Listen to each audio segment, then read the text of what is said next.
Hello everyone, very good morning and welcome to my session. And I'm indeed very thankful to your encouragement and participation. And I just would want to take this to the next level. I was just wondering as to what makes people communicate very poorly.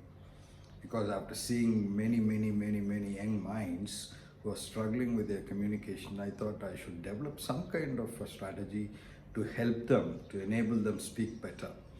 So as part of this, I've been speaking to you in a series of sessions and a series of episodes, and this is one among them. And I just would want to continue with what I left before yesterday, that is language and mind, the relationship between language and mind. So in that I was very interestingly discussing about linguistic memory. Linguistic memory is the memory that which it's a pocket that is there in our mind which stores information relating to language, the rules of the grammar, the processes, sentence construction, syntax, and words and vocabularies, all that are stored in that particular pocket of the memory, and it's recalled whenever it is required, and we learn it, we occur it over a period of time. We have paper 1 and paper 2 in English language, and we acquire grammar through teaching and learning. That happens over a period of maybe around 12 plus 3 years, and it also continues in higher education scenario. So I just would want to revisit a few areas that I always find people to be struggling with. And I thought I'll start with parts of speech. This is a rule of a grammar and a rule of grammar in English, where parts of speech becomes a very important understanding and acquirement, where we need to understand the basics of a sentence structure, sentence construction. So parts of speech, understanding parts of speech becomes a first step towards understanding and mastering language. Parts of speech is the rule that binds a sentence together, to put it short. It has got 8 components. Usually it has got 8 components. There may be more to it also, but very basically there are 8 components that we need to be understanding very clearly. The first and foremost one is the noun, which names a place, a thing, or a person. Noun is something that names a place, a person, or a thing. His name is Bala. His name is Bobu Charles. He is so and so. Bala is working as so and so.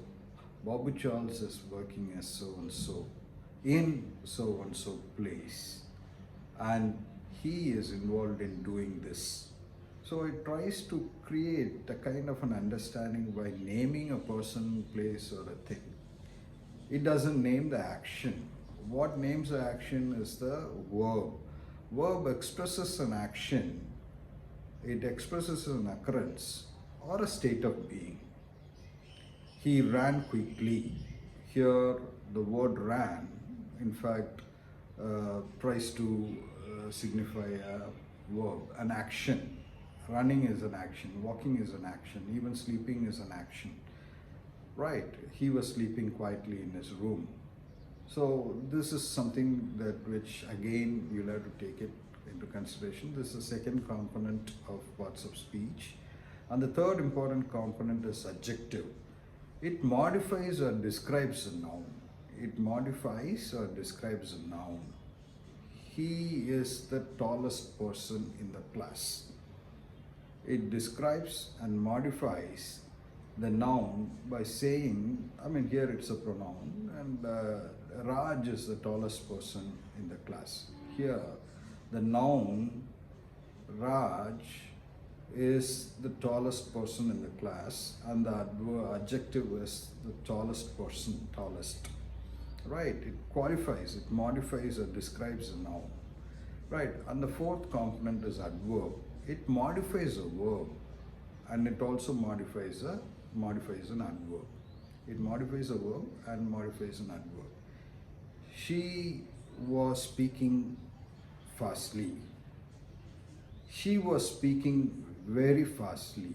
So here she was speaking fastly, or she was speaking quickly, and she was speaking very quickly. Both are in fact modified by an adverb here. Very quickly, quickly, or both modifiers here in this particular sentence. Pronoun is the fifth component. Pronoun is something that which replaces a noun. Instead of saying Babu Charles is working here, and the next sentence you may say he is working as so and so in this particular place. So Babu Charles is replaced by a pronoun he, she, they, them, they, it, and all that. So it is also the fifth very important component.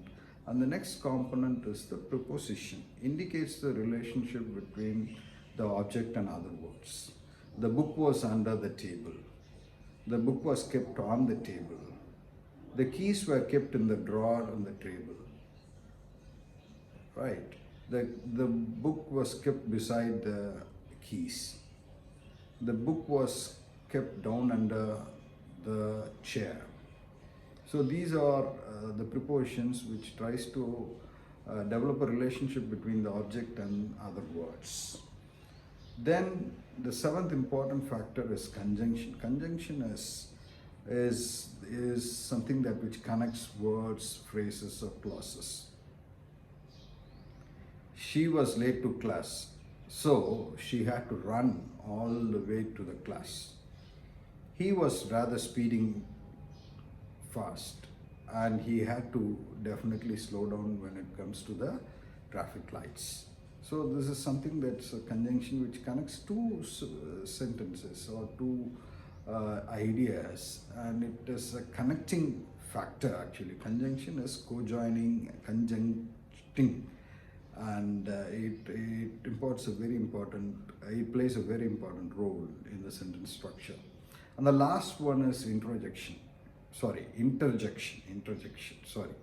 Interjection is an exclamatory phrase. Ah, alas, I won the race. Wow, it's such a wonderful scenery.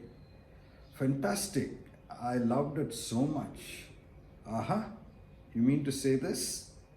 All these are exclamatory phrases, often used as a standalone exclamation. It expresses a very strong emotion. So these are the basic structure that we need to understand in a particular sentence. If we could understand the rules of the grammar and also what function it plays in a particular situation, particular sentence, then we may be able to make sense of the sentence in a much more easier manner, and it may be very understandable to the listener and also very easy for the speaker to speak on and develop clarity. So this is something that we'll have to keep in mind when we try and communicate in English. This is very universal. The same thing applies to any language. Maybe here and there might be slight differences, but not many, perhaps not many.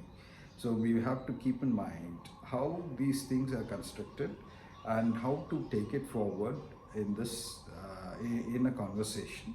So if you could understand the rules of the grammar, definitely, as I mentioned in my previous session, the language is in fact developing, and it develops over a period of time and keeps developing. Definitely it's a cognitive processes, and if the grammar is used effectively, try and place it in performing a particular function, then it achieves its outcome, positive outcome. It conveys meaning. So if we could try and master it, then it is going to be beneficial for us. Keep looking forward for more sessions like this. I'm going to try and simplify certain things for you, and I'm trying as far as possible to try and maintain continuity. Hope the session helped you. If you have any feedback, please write to me. Thank you very much for watching. Subscribe, ask your friends to subscribe, share, and let them all enjoy. Thank you very much.